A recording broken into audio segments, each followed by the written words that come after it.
Hello guys, இந்த வீடியோவில் நாம் என்ன பார்க்க போகிறோம்னு கேட்டிங்கன்னா, வேறு லெவல் ட்ரிக்ஸ் அண்ட் ட்ரிக்ஸ் வந்து தான் பார்க்க போகிறோம். இது பார்த்தீங்கன்னா 1 GB 2 GB ரேம் விளாட்றவங்களுக்கு தான் ரொம்ப யூஸ்ஃபுல்லாக இருக்கும். அவங்க அப்படியே வீடியோக்குள்ளே போகலாம். இதுக்கு ஃபஸ்ட் என்ன செய்யணும்னு பார்த்தீங்கன்னா, செட்டிங்ஸுக்குள்ளே போயிடுங்க. செட்டிங்ஸ்குள்ளே போயிட்டு கண்ட்ரோலுக்கு போங்க. கண்ட்ரோலில் போயிட்டு ரன் மோடுக்கு போயிட்டு மிக்ஸ்டு நிற்கும் அது கொடுத்து வெளியே வாங்க. வெளியே வந்து இழுத்துட்டு அப்படியே ஓடுங்க. நான் காட்டுற மாதிரியே இழுத்துட்டு ஓடிட்டு அப்படியே செட்டிங்ஸை கிளிக் பண்ணி ஓட்டத்தை விடாமல் இன்னொரு கையால் செட்டிங்ஸை கிளிக் பண்ணுங்கள். கிளிக் பண்ணிவிட்டு அதுக்கப்புறமா உள்ளுக்கு போய்ட்டு திரும்பியும் ரன் மோடுக்கு போய்ட்டு கிளாசிக்கு வைங்க. கிளாசிக்கை வச்சுட்டு வெளியே வந்துட்டு இங்கே அடிக்கிற கையை எடுத்துடாதீங்க. அப்படியே வச்சுட்டு வெளியே வந்துட்டு அப்படியே அந்த ரன் நாங்கள் இழுக்கிறத அப்படியே சுற்றி பாருங்கள். ஓகேவா?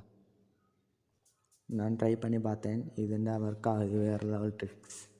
பிடிச்சவங்க கமெண்ட் பண்ணுங்கள், சப்ஸ்கிரைப் பண்ணுங்கள். நெக்ஸ்ட் ஒரு வீடியோ சந்திப்போம்.